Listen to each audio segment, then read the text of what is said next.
ఆంధ్రప్రదేశ్ అల్లూరి సీతారామరాజు జిల్లా ముంచంగిపుట్టు మండలం 1/70 చట్టం పటిష్టంగా అమలు జీవో నెంబర్ 3 పునరుద్ధరణ చేయాలని ముంచంగిపుట్టు మండల కేంద్రంలో ఆదివాసీల భారీ నిరసన. ఆదివాసీ గిరిజనుల కోసం అమల్లోకి ఉన్న 1/70 చట్టం పటిష్టంగా అమలు చేయాలని, అదేవిధంగా జీవో నెంబర్ 3 పునరుద్ధరణ చేయాలని అల్లూరి జిల్లా ముంచంగిపుట్టు మండల కేంద్రంలో గిరిజనులు సోమవారం భారీ నిరసన చేపట్టారు. వేలాది మంది ఆదివాసీలు స్వచ్ఛందంగా తరలివచ్చి నిరసన కార్యక్రమంలో పాల్గొన్నారు. ఈ సందర్భంగా గిరిజన సంఘం అల్లూరి సీతారామరాజు జిల్లా కార్యదర్శి పి. బాలదేవ్ మీడియాతో మాట్లాడుతూ రాష్ట్ర ముఖ్యమంత్రి జీవో నెంబర్ 3పై ఇచ్చిన హామీ తక్షణమే నెరవేర్చాలని, లేదా ప్రత్యామ్నాయ ఆర్డినెన్స్ జారీ చేసి గిరిజనులకు 100% ఉద్యోగ అవకాశాలు కల్పించాలన్నారు. అదేవిధంగా 1/70 చట్టం పటిష్టంగా అమలు చేయాలని ప్రభుత్వాన్ని డిమాండ్ చేశారు. ఆగస్టు 8న రాష్ట్ర వ్యాప్తంగా గిరిజనుల సమస్యలపై మన్యం బంద్ చేపడుతున్నామన్నారు. అనంతరం అల్లూరి జిల్లా ఉద్యోగ సంఘం ఉపాధ్యక్షుడు ముక్కి రామకృష్ణ మీడియాతో మాట్లాడుతూ జీవో నెంబర్ 3 పునరుద్ధరణ చేయాలని, లేకుంటే వాటి స్థానంలో ప్రత్యామ్నాయ జీవో జారీ చేసి గిరిజనులకు 100% ఉద్యోగ అవకాశాలు కల్పించాలన్నారు. ఆదివాసుల సమస్యలు పరిష్కారం అయ్యేంత వరకు ఉద్యమం ఆపేది లేదన్నారు. గిరిజన సంఘం ముంచంగిపుట్టు మండల అధ్యక్షుడు ఎంఎం శ్రీను మీడియాతో మాట్లాడుతూ గిరిజనుల హక్కులు, చట్టాల కొరకు పోరాడే వారిపై ఉన్న కేసులు ప్రభుత్వం ఎత్తివేయాలని డిమాండ్ చేశారు. జీవో నెంబర్ 3 కొరకు అరకులో ముఖ్యమంత్రి ఇచ్చిన హామీ అమలులో వైఫల్యం చెందారని ఆరోపించారు. నా పేరు పి. బాలదేవ్, ఆదివాసీ గిరిజన సంఘం అల్లూరి సీతారామరాజు జిల్లా ప్రధాన కార్యదర్శి. రాష్ట్ర ప్రభుత్వం ఆదివాసులకు రాష్ట్ర ముఖ్యమంత్రి ఇచ్చినటువంటి హామీ అమలు చేస్తూ 100% రిజర్వేషన్ ఆర్డినెన్స్ ఈ నెల 9వ తారీఖు ప్రపంచ ఆదివాసీ దినం రోజు ప్రకటన చేయాలని చెప్పేసని, ఆదివాసులకు 100% రిజర్వేషన్ కల్పించి ఆదివాసుల ఉపాధి అవకాశాలు కల్పించాలని చెప్పేసని ఈ సందర్భంగా డిమాండ్ చేయడం జరుగుతుంది.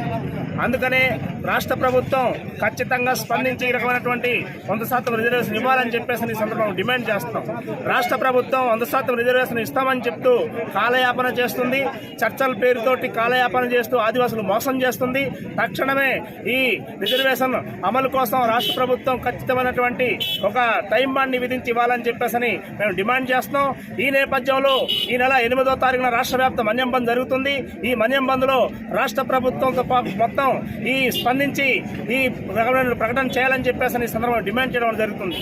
అంతేకాకుండా ఆదివాసులకి రక్షణ కవచం ఉన్నటువంటి 1/70 చట్టం అది సవరణ చేయాలని చెప్పేసి గిరిజన నేతలు 1672 మంది సుప్రీంకోర్టులో కౌంటర్ దాఖలు చేశారు.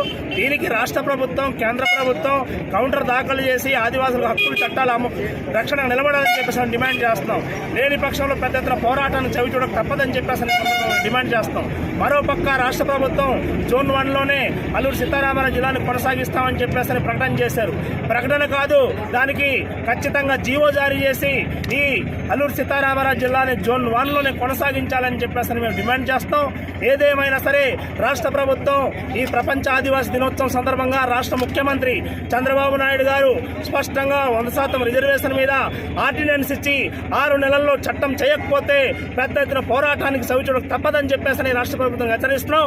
ఈ నేపథ్యంలో ఆదివాసీ ప్రజా సంఘాలు, ఆదివాసీ ప్రజలు మొత్తం కలిపి ఈ నెల 8వ తారీఖున జరుగుతున్నటువంటి మన్యం రాష్ట్ర బంధువులకు ప్రజలు మొత్తం పాల్గొని జయప్రదం చేయాలని చెప్పేసి ఈ సందర్భంగా పిలుపుస్తున్నాం. నా పేరు ఎంఎం శ్రీను, ఆదివాసీ గిరిజన సంఘం మండల అధ్యక్షుడు ముంచింగుట్. ఈరోజు ముంచింగుట్లో 1/70 చట్టాన్ని పటిష్టంగా అమలు చేయాలని జీవో నెంబర్ 3 స్థానంలో ప్రత్యామ్నాయం జియో తీసుకొచ్చి 100% ఆదివాసీ నిరుద్యోగులకి ఉద్యోగ ఉపాధి అవకాశాలు గిరిజనులకే ఇవ్వాలని చెప్పి, అలాగే గిరిజనులు ఏవైతే హక్కుల చట్టాల కోసం పోరాడుతున్నారో వారిపైన పెట్టినటువంటి కేసులు కేంద్ర రాష్ట్ర ప్రభుత్వం తక్షణమే తొలగించాలని చెప్పి, గిరిజన ప్రాంతంలో గిరిజన హక్కుల చట్టాలు పటిష్టంగా అమలు చేయాలని చెప్పి నిరసన కార్యక్రమం చేపట్టడం జరిగింది. ఈ నిరసన కార్యక్రమానికి 23 పంచాయతీలు 375 గ్రామాల నుండి ఆదివాసీ ప్రజానికం పాల్గొని జయప్రదం చేశారు.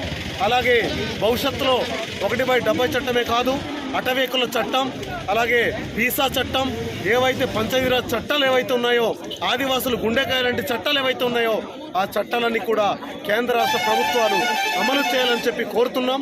అలాగే 1/70 చట్టాన్ని పటిష్టంగా అమలు చేయాలని కోరుతున్నాం.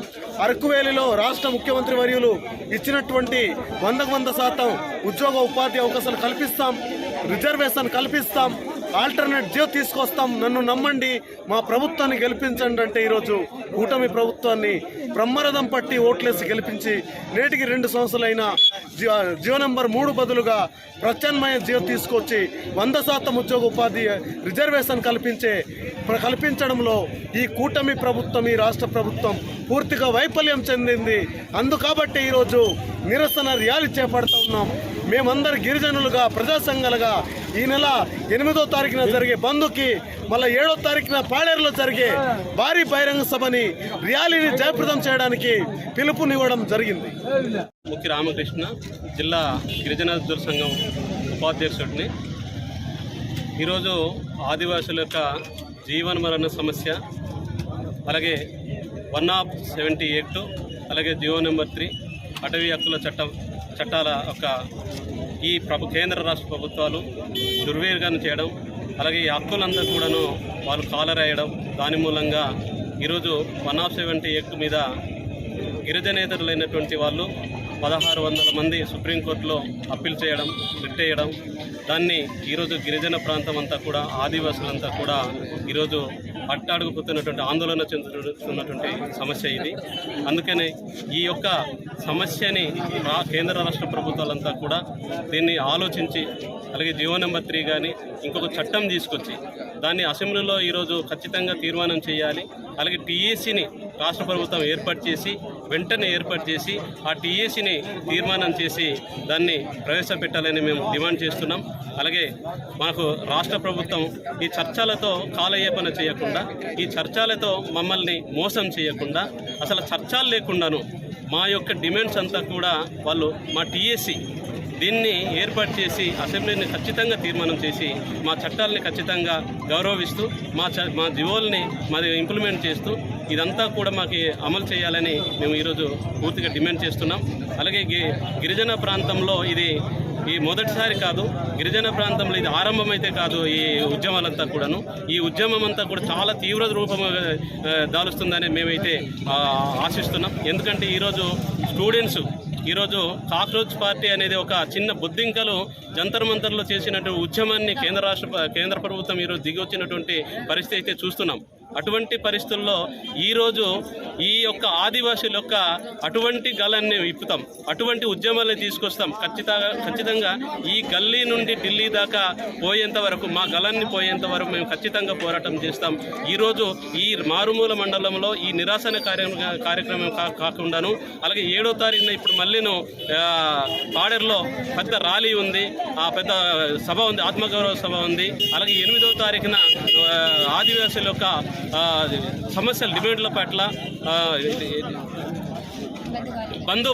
బంధు పిలుపునిస్తున్నాం. ఆ బంధునంతా కూడా విజయవంతం చేస్తాం. ఇది ఆరంభమే కాదు, ఖచ్చితంగా కేంద్ర రాష్ట్ర ప్రభుత్వాలు మా యొక్క డిమాండ్స్ని పరిష్కరించేంత వరకు ఈ ఉద్యమాలు మాత్రం ఆపేది లేదు. అందుకనే ఈ డిమాండ్స్ అంతా